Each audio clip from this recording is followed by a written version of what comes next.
وعلیکم ورحمۃ اللہ وبرکاتہ۔ آپ سبھی حضرات کو اسلامک اسٹوری چینل پہ خوش آمدید۔ بسم اللہ الرحمن الرحیم۔ مدینہ طیبہ میں ایک نوجوان رہتا تھا جو غفلت کا شکار تھا۔ اس کی زندگی بھی کافروں والی تھی، عادتیں بھی، لباس بھی، کھانا پینا بھی، سب کچھ اس کا بس کافروں کی طرح تھا۔ لیکن ویسے کلمہ پڑھتا تھا اور مدینہ طیبہ میں پیدا ہوا، وہیں کا رہنے والا تھا۔ جب وہ فوت ہوا تو اس کی جنازے کی نماز پڑھی گئی اور اس کو جنت البقیع میں دفن کیا گیا۔ اللہ کی شان کہ وہ لوگ دفن کر کے واپس آئے۔ ان میں سے ایک بندہ تھا جس کی جیب میں کوئی ایسا کاغذ تھا جو بڑی اہمیت کا حامل تھا۔ وہ گم ہو گیا۔ اس کو اندازہ ہوا کہ جب دفن کرنے کے لیے میں قبر میں اترا تھا تو اس وقت وہ کاغذ کہیں نیچے نہ گر گیا ہو۔ کاغذ بہت اہم تھا، چنانچہ اس نے حکومت سے اجازت مانگی کہ قبر کو کھولا جائے اور میرا وہ کاغذ اتنا اہم ہے وہ نکالا جائے۔ اس کو اجازت مل گئی۔ جب قبر کھودی گئی تو دیکھا گیا کہ وہاں پر مرد کے بجائے ایک انگریز گوری لڑکی دفن ہے۔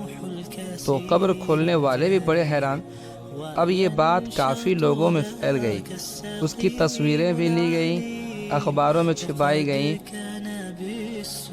چنانچہ یورپ کے کسی ملک سے ان کو ایک اطلاع ملی کہ یہ تصویر تو میری بیٹی کی تصویر ہے۔ جب اس سے رابطہ کیا گیا، اس بندے سے جا کر ملے تو اس نے کہا کہ اس کی بیٹی کے چند دن پہلے وفات ہوئی اور ہم نے تو اسے عیسائیوں کے قبرستان میں دفن کیا۔ چنانچہ یہاں حکومت سے اجازت لے کر جب اس لڑکی کی قبر کو کھودا گیا تو دیکھا گیا کہ وہاں اس نوجوان کی لاش پڑی تھی۔ لوگ بڑے حیران ہوئے کہ یہ کیا معاملہ ہے۔ اس انگریز سے پوچھا گیا کہ آپ کچھ جانتے ہو، یہ کیا معاملہ ہے؟ تو اس نے کہا کہ اور تو مجھے پتہ نہیں، لیکن اتنا مجھے اندازہ ہے کہ میری اس بیٹی نے کچھ دنوں سے اسلام کے بارے میں کتابیں پڑھنی شروع کر دی تھی اور یہ مجھے بار بار کہتی تھی کہ میں دین اسلام سے محبت رکھتی ہوں۔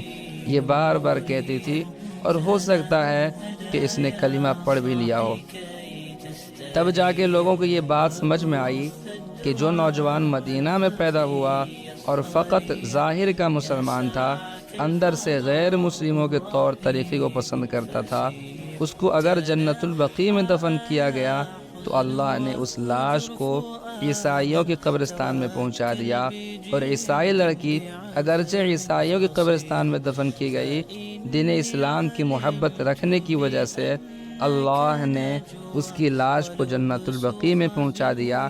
لہٰذا اگر ہمیں شوق و تمنا ہے اور دل کی آرزو ہے کہ مقدس مقام پر حسن خاتمہ ہو تو اسلام کی محبت اور اپنے خالق و مالک کی محبت کو دل میں رچائے اور بسا لے۔ اسی سے ملتا جلتا اور بھی واقعہ کئی ہیں۔ ہمیں چاہیے کہ اللہ تبارک و تعالیٰ سے ہمیں محبت کرنی چاہیے۔